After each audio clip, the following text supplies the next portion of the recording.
was teaching outside of Atlanta around 2008, and I was having some episodes of rapid heart rate while at rest. So my heart would start racing like I just finished running, but I wasn't doing anything to provoke that.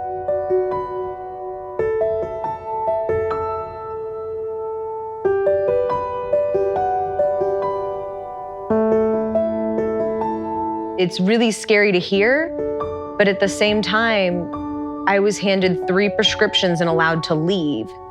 So how bad is it really if I'm gonna walk away, but at the same time, you're telling me that I could literally drop dead at any minute? You know, she told me that the doctors had told her there's a high possibility that she'd never be able to have kids. And she wanted to let me walk away from the relationship if I wanted to. And I told her she was crazy. And I did not want to have a family with anybody but her.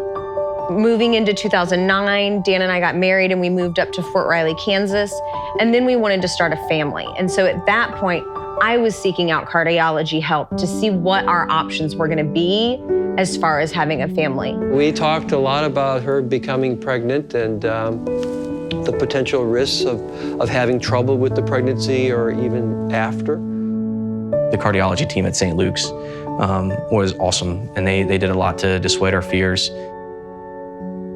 Jenna and I started talking about adoption, and we were able to adopt our son, William, who was born on May 29, 2014. Dr. Migalski's the cardiologist on that team that I'm the closest with, and it's just because he's followed my case for so long.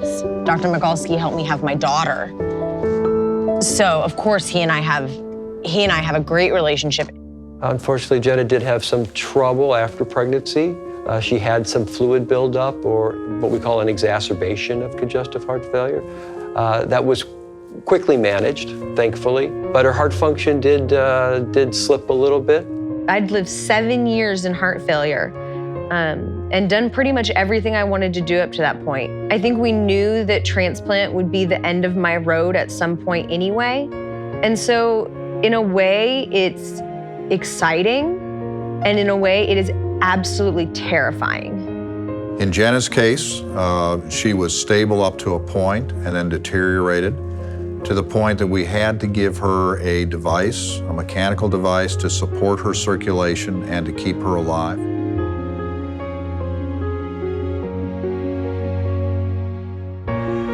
I waited there for 36 days before I got my heart. 36 days is a long time to be away from your kids. It's a really long time. And you just kind of go through your day and try and make this semblance of a life in one tiny little room. I had one of the nurses tell me that if I walked 8 laps of the floor I was on, it would equal a mile. Hospital walking. Say hi, Mom. Turn, there's Tammy. There's Will. Say hi, Will. And so every day in the afternoon, I would stop and I'd walk at least a mile. I was walking my laps on the floor, and I can see not 1, but 2 of the transplant coordinators at the end of the hallway. Jennifer walked in, and I just looked at her, and I knew they had my heart. And it was so exciting. And I had my 4-year-old, and I just held her because I was so excited.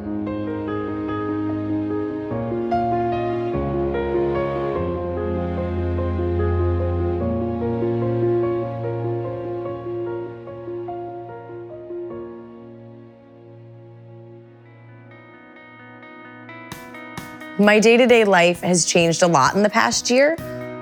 Going to the gym is a priority for me. Making sure that we're eating what we're supposed to is a priority for me. Taking time for myself is a priority for me.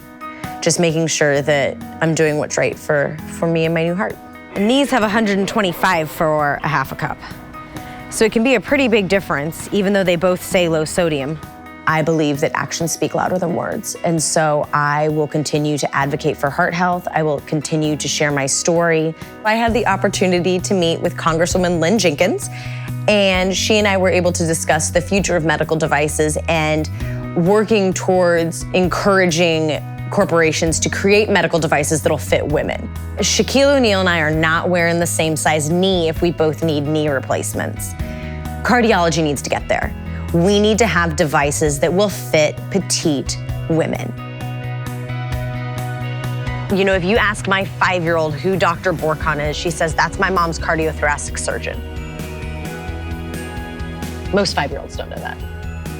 Jenna spent over a month in our coronary care unit, surrounded by the most amazing collection of caregivers.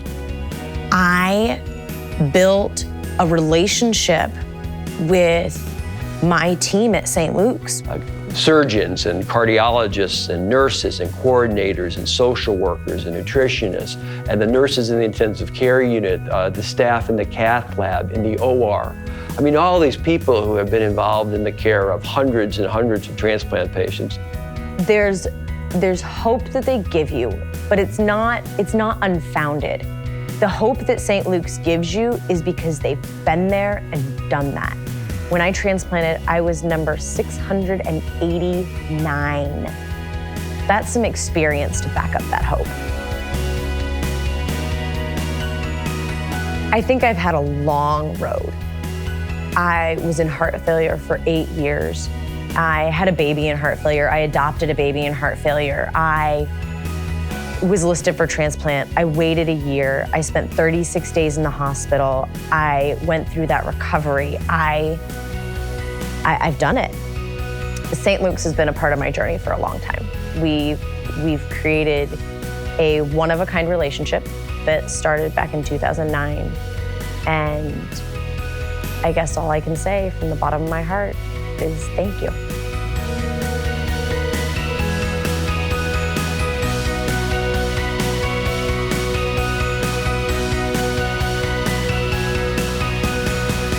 My heart's strong enough now, every now and then, I can eat movie theater popcorn. Do you know how good movie theater popcorn is? Like,